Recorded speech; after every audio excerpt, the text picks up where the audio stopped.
First thing is I want to show you guys how the war is won. Can we start with that? Can we start with conversation of how you win the war? I think that's a good conversation to have.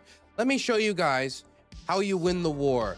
Here is an example of the Ukrainians bombing a plant, an electronics plant in Bryansk with Storm Shadow missiles. There was at least 5 impacts, but I believe there was a few more, maybe as much as 7. And the delayed detonations from the strikes that can be seen from an overhead video indicate that these Storm Shadow missiles, which are designed to penetrate to some capacity, were able to penetrate before detonating. Let me show you 3 videos, 2 from locals and 1 from an overhead shot taken by a Ukrainian drone to much chagrin from a lot of Russian military blogger accounts. Да.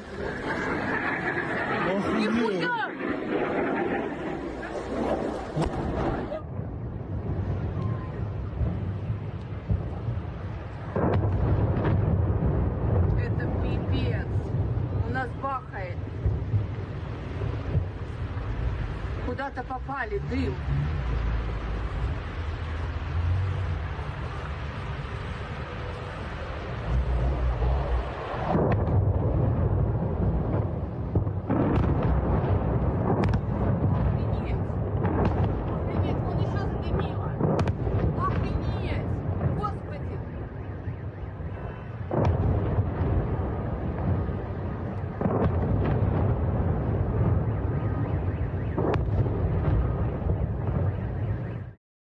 The existence of this footage is a problem for the Russian government. This is footage taken by a Ukrainian reconnaissance drone of the missiles slamming into the location and penetrating with a short delay indicating penetration before detonation, meaning that it very well could have damaged the most important and valuable innards of this electronics factory. But the more significant part of the story, in my opinion, is the fact that that video was taken more than 100 kilometers from the Russian border, meaning that there was quite significant penetration of Russian air defense to get these reconnaissance drones in place before the Ukrainians let loose with these Storm Shadow missiles. The British government has started production of these Storm Shadow missiles, restarted production after years of laying it dormant. And these are strikes that are happening after the restarted missile production, which likely indicates that there is, and I'm hoping this to be the case, and I think these strikes, the second strike I've seen of this style within the last few days, seems to indicate that the Ukrainians are getting a small trickling of Storm Shadow missiles to support deep strikes against Russian military infrastructure. Now, is this enough, the small trickling of these strikes, in order to take down the Russian war machine? No. But this is how you take down the Russian war machine. This is how you stop them from being able to support the invasion. This is how you end the war. This is absolutely how you end the war. When the Russians are not able to finance the war, then the war will stop. When the Russians are unable to get the munitions to push on the war from the factory line, then the war will stop. When the Russians will be unable to push forward with their infantry and are losing positions on the front line due to possible counter pressure, or are starting to feel that their forces are too stretched to take another step forward, then they will stop. When Russian opposition due to high losses comes to fruition and the general public starts to ask too many questions, then maybe the war will stop. Likely, one of these factors will not be enough. It will have to be a combination of all of these factors. But if you simply don't have the munitions to use, if you don't have the drones to stop the Ukrainians from developing drone dominance, if you don't have the communication equipment to talk to your soldiers on the front line and have your drone teams be able to get a live feed of the front line, if you don't have the ammunition to be able to stop Ukrainian counteroffensive operations and to continue your own offensive operations, and if you don't have armored vehicles to transport your troops, these things stack up. These things become problems. But the biggest problem for the Russians will be when you have a damage done to a factory like that. That takes a lot of time to repair.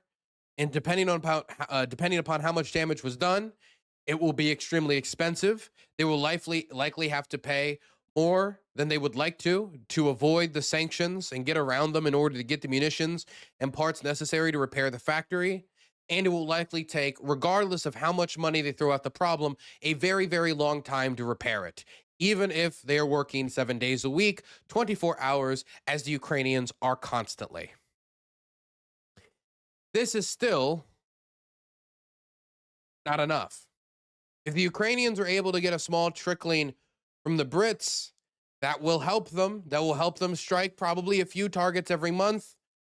But if they want to pick up the pace of strikes in order to compromise the Russian economy when it comes to their refineries, their ports to export to the international markets, or the factories that build the Shahids, that build the ballistic missiles, that repair armored vehicles, that make the electronic components for the inside of drones, the drone factories themselves, the artillery factories, artillery storage units, and the like, barracks and training fields, airfields that are used for strikes on Ukraine, aerospace companies. This will require much more. And I think, considering that the United States is currently in need of drone interceptors, and Ukraine is one of the biggest producer of drone interceptors at an extremely cheap rate in the world, there's probably some work to be done on not only defending American soldiers who are at risk, but also trying to actually get us closer to ending the war like Trump said he would, by doing things, actionable things, that actually bring the war to a closer close than just talking about it. And this is one of the things the Trump administration should have done on day one, and the Biden administration before that. So I want to talk about two images here. Two images of different countries interacting with the United States on the basis of its offensive operations in Iran right now. Now, the story in relation to the biggest news headline in relation to Russia, Ukraine, tying to Iran was the bombshell that the Russians were providing intelligence to the Iranians to strike American forces in the Mideast, as America was taking deadly casualties in the region. Now, at the time, the Trump administration tried to play pretty coy on whether it was real, whether it was not real. They seemed to not be able to confirm it. But then they said that they did talk to Putin, or at least Steve Witkoff had been sent to talk to Putin about this, and that the Russians had said, it's not true. We hadn't done it, and we won't do it. And after that, when Caroline Leavitt was asked about it, like, hey, the Russians seem to be providing intelligence to the Iranians while they attacked the United States in the region, she said, don't worry, we already had a conversation about it. Steve Witkoff gave him a call. Thanks, Caroline. The president said yesterday that President Putin told him he wanted to be helpful in the Middle East. The Kremlin put out a statement where Putin said, quote, I would like... You just suggest. Thanks, Caroline. The president said yesterday that President Putin told him he wanted to be helpful in the Middle East. The Kremlin put out a statement where Putin said, quote, I would like to reaffirm our unwavering support for Tehran and our solidarity with Iranian friends. How does the president think that Russia could be helpful, if not helping Iran? And did the president push Putin on Russia sharing intelligence with Iran in this war? The president and his special envoy Witkoff have both said that, of course, they've sent a message to Russia that if that was taking place, it's not something they would be happy with, and they hope that it is not taking place. As for further details about the discussions between these two leaders, I'll leave it to the president to divulge any more of that conversation, but he did confirm it yesterday and provided you with a little bit of the background and his view and his perspective, as he always does.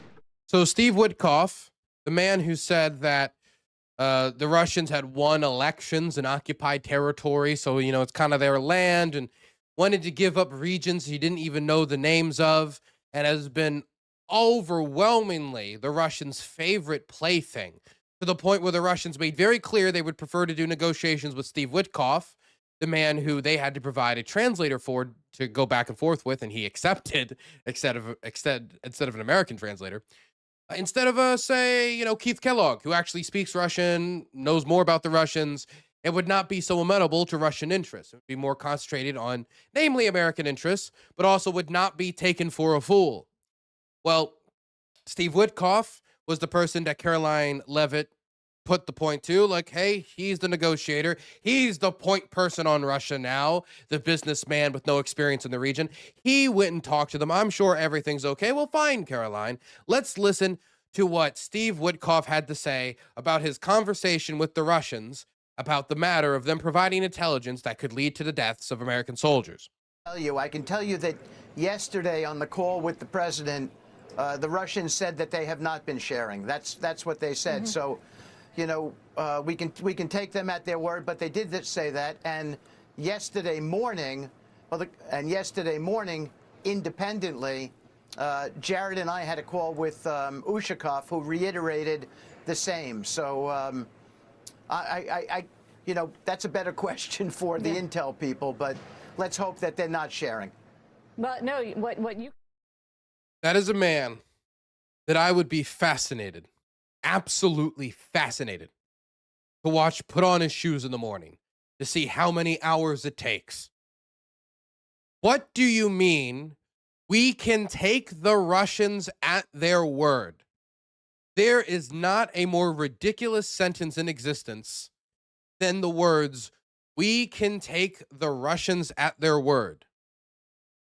This is not being said by a businessman in the private sector who is trying to just reopen, you know, business with the Russians.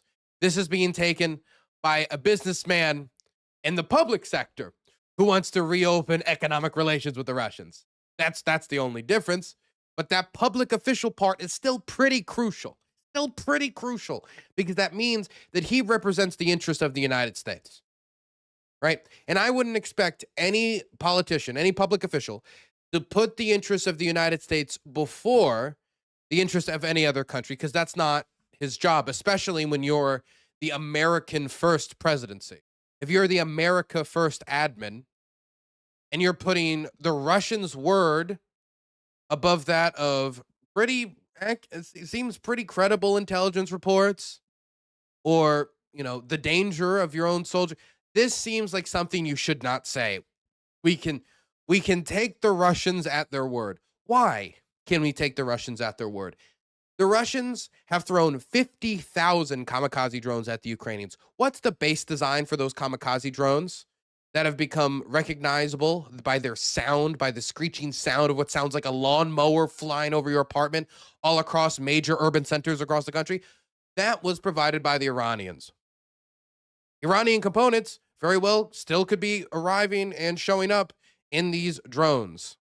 These are two countries that are still friendly. The Russian government did recently wish its condolences to the government of Iran. They have provided Iran with much of the air defense systems that the United States has just spent the last week blowing up. So why is it that when the Russians provide them air defense systems with the point of, you know, the Iranians using it to shoot down our aircraft, why is it that when the Iranians provide them drone designs that end up changing the face of the largest war in Europe since World War II, why is it that these are all things that we know happened, that are confirmable, that are public acceptable fact, but we take them at their word when it comes to the idea that they're not providing non-material intelligence? You know, when you have a weapon system, like an air defense system, you have pictures of it. You have pictures of it. You have video from the sky, satellites and shit, where it's going to show up. You can try to hide it, but eventually you're going to be found out. Providing intelligence for strike operations, that's a lot less material, and it's a lot easier to deny, which is probably why the Russians did it, thinking that it wouldn't compromise their operations in Ukraine. And considering how they've taken the Trump administration for a ride so far, they thought they could take the Trump administration for a little bit more of a ride. And Steve Witkoff went to them, told them, absolutely, you can't take us for a ride. We will take you at your word. Mind you, Steve Witkoff is supposed to be the point person negotiating Ukraine and Russia policy now. He's the main guy. And he's the person taking the Russians at their word, while accepting all of their historical framing about the war, while becoming their pet project for indoctrination. He's the person we're supposed to take at their word. Okay, well, that's one side of the war effort. Let's talk about the other side. Here is a post that was made by Zelensky earlier today. This was made about 5 hours ago. Let me just read it start to finish, because I think this is probably the most fascinating change when it comes to American-Ukrainian lessons of the entire year so far. Our team now, which includes military personnel, is on its way to the Gulf region, where our men can contribute to protecting lives and helping to stabilize the situation. We see the challenge emerging now as a result of the Iranian strikes, and amid this war that could drag on. In fact, the Iranian regime has closed the Strait of Hormuz, one of the main routes for oil and gas supplies to the global market, and this represents a major destabilizing factor. No one in the world is yet able to say how long the situation will last, but it is important to begin the actual work of protecting lives as quickly as possible.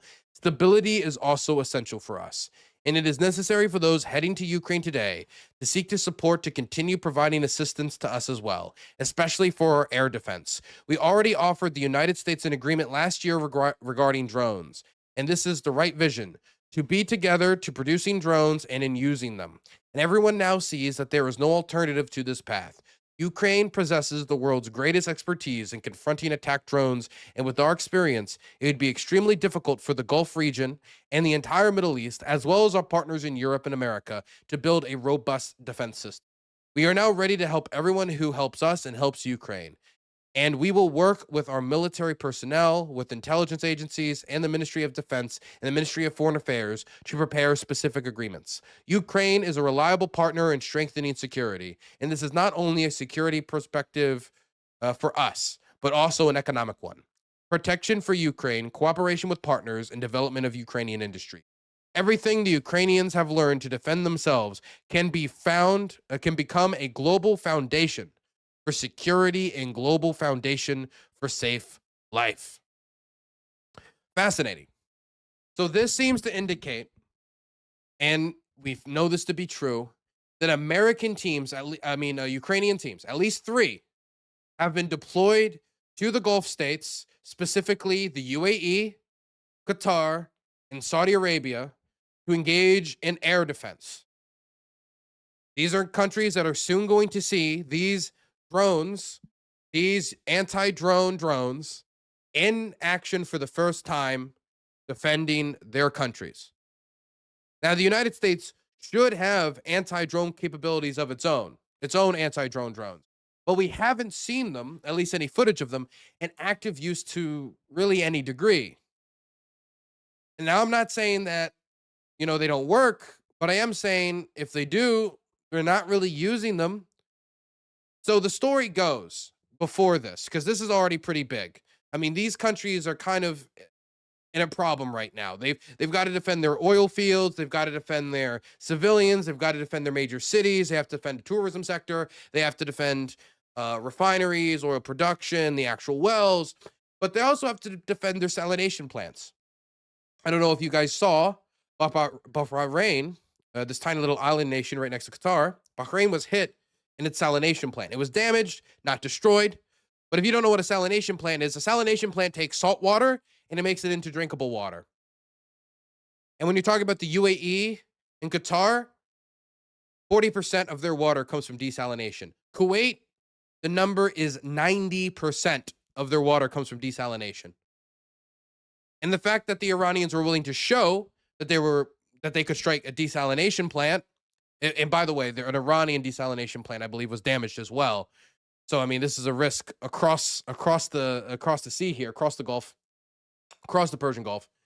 This is not something that they are ready for. They are not ready for the bottled waters. They are not ready to replace the desalination water supply that they need. They are not ready to store all of the extra oil. Many of these nations have already cut production, which is going to affect international markets as well as their domestic economy. Restarting production is not something that comes quickly. It's not something you just snap your fingers and, hey, the oil wells are back to working. They simply have to shut down the operation because they don't have enough storage.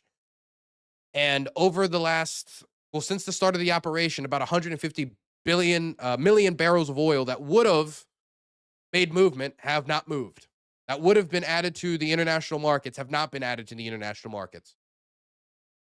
That would be about, I think, 13% of global supply. Now, of course, that's over the entirety. I think daily global supply from Iran, and we're talking about 4%, but still, this is enough to have a massive impact. Before this war, we're talking about $50 a barrel. Now, 50 to 60. Now we're talking 90 to 100. 90 to 100. Since we last streamed, it hit $100 a barrel and hit a peak of 119, but we're coming back down to 90 as mixed signals about whether the war was starting and going was set all around. At the same time that these teams are being redeployed to the Middle East, Saudi Arabia is preparing a huge weapons deal for the Ukrainians as they realize that this drone threat, which has continued to persist, which is the most frequent weapon still being used as the missiles have become less frequent, the drones have become more frequent.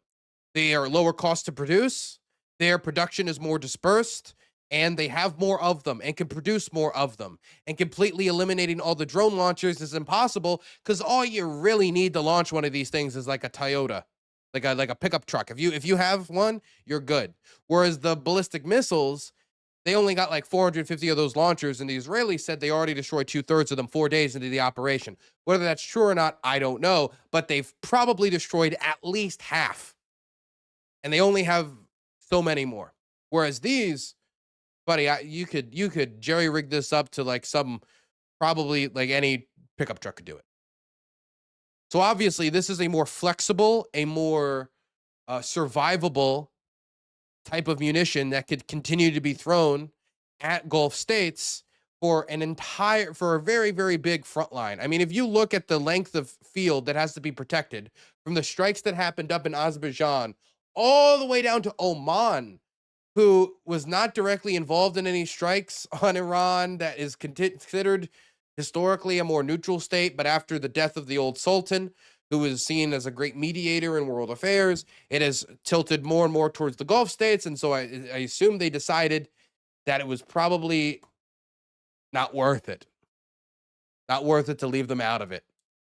Either some regional military leader in Iran decided it, or chain of command did. But if you're trying to cover from Oman, through Saudi Arabia, through the UAE, all the way up through Turkey to Azerbaijan. Now, they say from Iranian military command, oh, maybe that their leadership, political leadership, says that these were mistakes. Military leadership sends more mixed signals. But whether or not they were mistakes or not, that is a big area that has to be covered by air defense systems. And so covering every inch of these air defense systems, from everything to American military bases, naval bases, fucking command and control, radar systems, early detection, which is what which the Iranians have been going after in a lot of these states. I think the main target has been early detection because they want to make it so that their missiles could have better success, their drones could have better success with targeting. Civilian infrastructure, oil and gas, and desalination plants. There's so many different targets. You simply, at this stage, probably cannot put air defense systems around all of them. Definitely when the Gulf states have already used the majority of their PAC-3 Patriot interceptors. When they've already used within 36 hours, and that was in 36 hours, not within up to this point, within 36 hours of the war starting, they used more interceptors, more PAC-3 interceptors than have been used for the entirety of the war in Ukraine, or the Russian invasion of Ukraine. So obviously they need more means to disperse of these drones if these drones become a longer-term threat that could last for weeks. Originally, we were told we were ahead of schedule and the war could last 3 weeks. Then it was 3 to 4 weeks, then it was 4 to 5 weeks, then it was 8 weeks, and now we heard something as far as September. We could be going into September, the month before the midterm elections, by the way. So if they don't know how long this is going to go, well, Trump is in one hand saying the war is basically almost complete, and in the next hand saying we're going to strike them 20 times harder today. That's what Pete Hegseth said on the same day that he said that.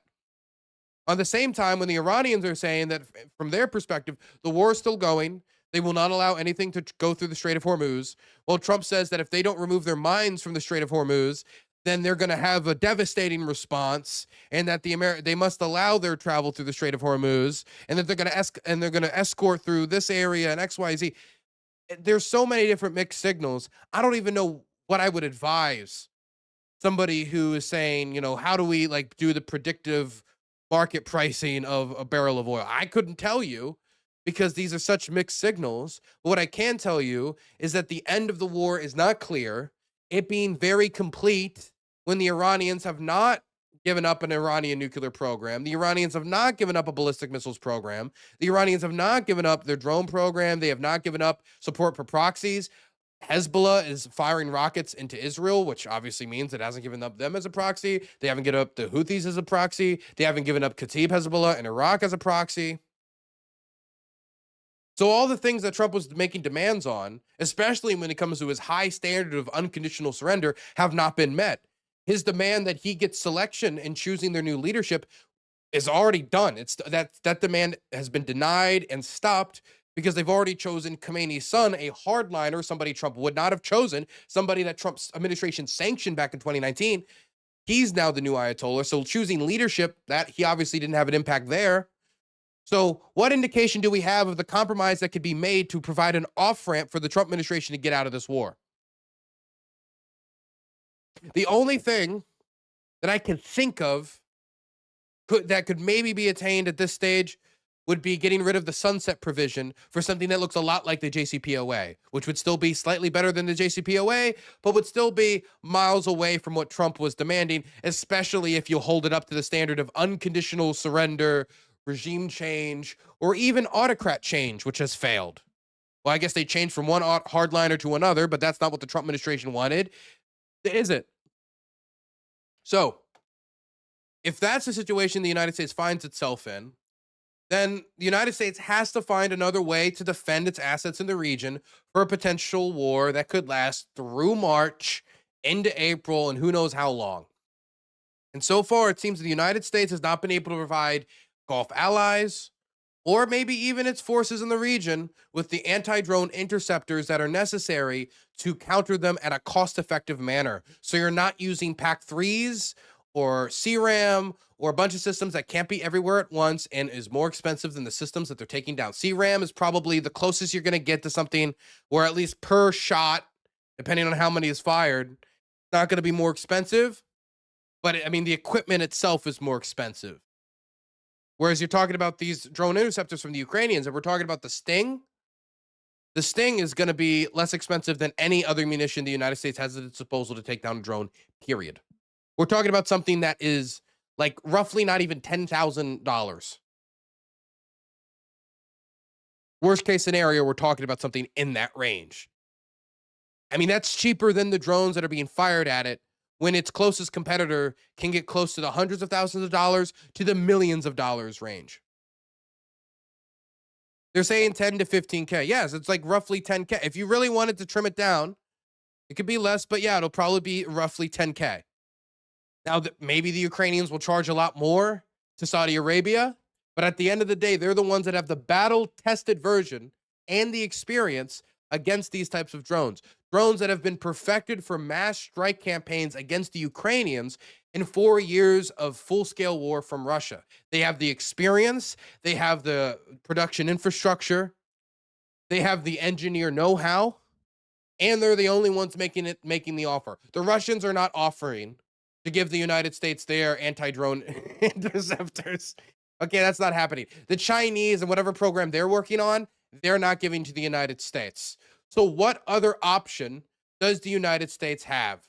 Well, apparently 7 months ago, America thought they didn't need another option. They could just rely on all the development and all the research themselves, that they're going to keep cranking up the military budget with Trump's recent proclamation that he wants to get it up to $1.5 trillion. Remember, this was the man who said he was going to get rid of all the debt in 4 years. Anyway, they were under the belief that we didn't need to go and do any deal with the Ukrainians. 7 months ago, the Ukrainians had a meeting with the American government, and they said, hey, look, we have drone interceptors. And they drawed out the exact scenario, I shit you not, the exact scenario that's happening right now in the Middle East. If you are at war with the Iranians in the Middle East, these assets here, here, and here are at threat.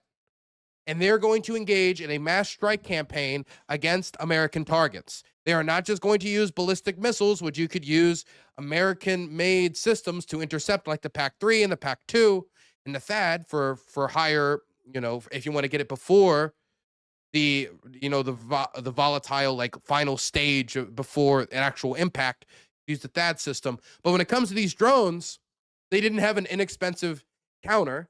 And the American drone program, to put it lightly, is not as further along or battle tested as the Ukrainian one, which has been made under fire in a state of existential threat for national survival, which is quite the pressure cooker for weapons development. Anyway, the Ukrainians make this offer saying that if you fight this Iranian drone threat, which they're expanding in capacity, and according to Marco Rubio before this started, he continued to say one of the reasons he justified this war was they're expanding ballistic missile production at a rate that we cannot intercept, and they're expanding drone production at a rate that we cannot intercept. This is what he threw out there. So the Ukrainians make this offer 7 months ago, and the American government essentially dismissed them.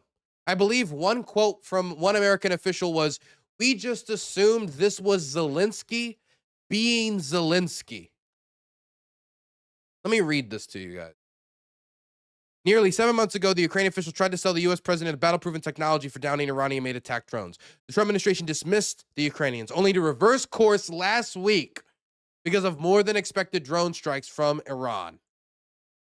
Snubbing Ukraine's offer ranks as one of the biggest tactical miscalculations by the administration since the bombing of Iran began on February 28th, two U.S. officials tell Axios. We just thought it was Zelensky being Zelensky, and now even the U.S. officials are saying, hey, this was a tactical mistake. We shouldn't have snubbed the Ukrainians. If they would have worked with the Ukrainians to do this 7 months ago, you want to know one of the first things that we found out as American tourists were stranded in the UAE and Qatar and all these other places is that there was no evacuation plan. Why was there no evacuation plan for American civilians in the region where they would clearly be at threat, since it's not like the Iranian government, either through the backing of proxies or their own strikes, would be, too against strikes that, could endanger their lives? In fact, as an American, you could be even considered a more significant target. Well, that was because they simply did not expect the response from Iran. They did not expect the response to be so quick, and they did not expect it to be over all these Gulf morally states. Corrupt, bankrupt man. Dinru, thank you for the primer. They didn't expect it to be over such a wide area. They didn't expect it to be over so many countries. They didn't expect it to be at a bunch of smaller U.S. bases and naval installations where American soldiers ended up dying. They didn't expect the fast response, and they didn't expect the response to be as wide-spanning as it was, where we even saw some shit going up to as far as Turkey and Azerbaijan, to the chagrin of the Iranian president, who had to then defend his country by saying, oh, maybe we didn't mean that, but we didn't do it, but we didn't mean it, but we didn't do it. At the same time, where their decentralized military control makes further incidents like that likely. Not inevitable, but likely enough that it is a national security concern for Iran if they do not want to widen those participating in Operation Epic Fury, because it will always be less expensive to blow up whatever is shooting at you than it is to shoot down every arrow. Shoot the archer, not the arrow. But this logic also equally applies to Ukraine, and we'll get to that in a second. But the Ukrainians are now, after America's arrogance, after our leaders' belief that we could just do everything ourselves, that America is supreme, America number one, we can do everything, develop everything, make everything. You start talking like you're fucking in Juche thought, and you don't even realize it. That this type of American exceptionalism blinded the administration. People actually started to sniff Pete Hegseth's farts, was charged up on their own gas. It was like, oh my gosh, we're just so amazing, we're so fantastic. Finds out 7 months later, after we don't have an evacuation plan, American soldiers die, over 150 American service members wounded, other civilians die, other bases struck, naval installations hit, radar and early missile detection systems hit. The drones firing from Iran have not stopped. The missiles have greatly reduced, and the drones have reduced somewhat, but they're still coming. And it turns out that arrogance does not make up for the lack of anti-drone systems. We've been talking about it a long time. Drones are the future of warfare. They are the face of 21st century warfare. That doesn't mean tanks are gone. That doesn't mean armored vehicles are gone. That doesn't mean artillery is gone. But they will change the face of warfare forever. This type of cheap, long-range munition, especially if they can be adapted with things like Starlink to give them better accuracy, targeting from longer distances, as we saw the Russians start to experiment with before the big Starlink service cut, when they finally made the whitelist they said they couldn't make before. This shows that drones will be the face of 21st century warfare. And there is one American ally that has the most experience, the most technological development on the matter, and the factories to produce it. And when I say experience, I don't mean experience just in production, but experience in direct use and intercepting things that should not be possible. Pilots that are so good that they are the best pilots on the planet. And American arrogance should not be the reason why American soldiers die. If we ever decide to go to war, an American soldier dies, they should die because we exhausted every single way to protect them, but there was nothing we could do if we have to go to war. It should not be because somebody thought that they didn't want to have to say thank you to Zelensky for a change. Also, do you notice that there's been no public announcements from the administration that they're doing this? There's been no like statement from Donald Trump or J.D. Vance or Pete Hegseth or I guess not Kristi Noem, but anybody, Dan Kane, anybody. There's not been any statement about the help that's being provided to protect American personnel, protect American assets, or protect assets of Gulf states. So here's a question, and I'll just deliver it towards one politician because someone has to represent someone has to represent the state. J.D. Vance, say thank you. Please say thank you. Very impolite of you not to say thank you. Turns out the Ukrainians had some cards after all. Now, here's the question. I think the deal that was offered before was that the United States would get this assistance with these drones in return for the United States providing interceptors to the Ukrainians.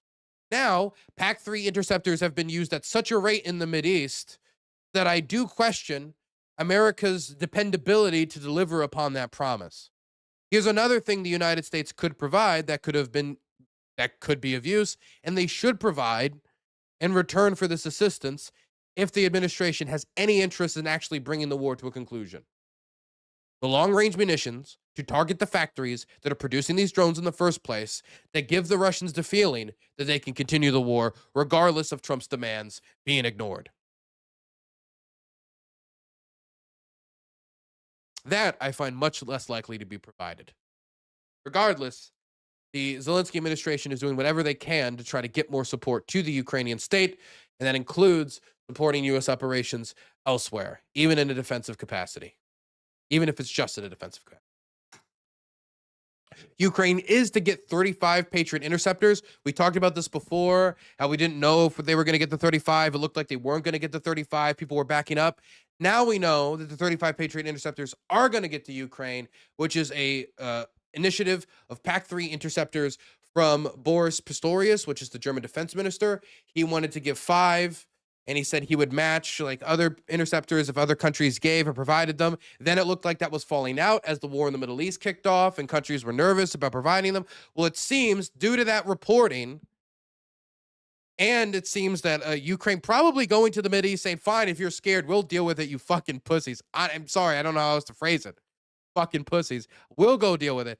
It seems that they've reversed course, and they are going to give Ukraine the 35 PAC interceptors, which have been proven to be able to take down ballistic missiles and is Ukraine's only tool to take down ballistic missiles. And that's what's interesting about their deal here, is they're essentially giving the United States what they don't have yet because they don't have the development for technology that they need because it's the only one they have to take down the longer range, faster, that have like a stronger terminal velocity when they get going, ballistic missiles like the Kh-55 that struck the Ukrainian cancer ward for children in Kiev.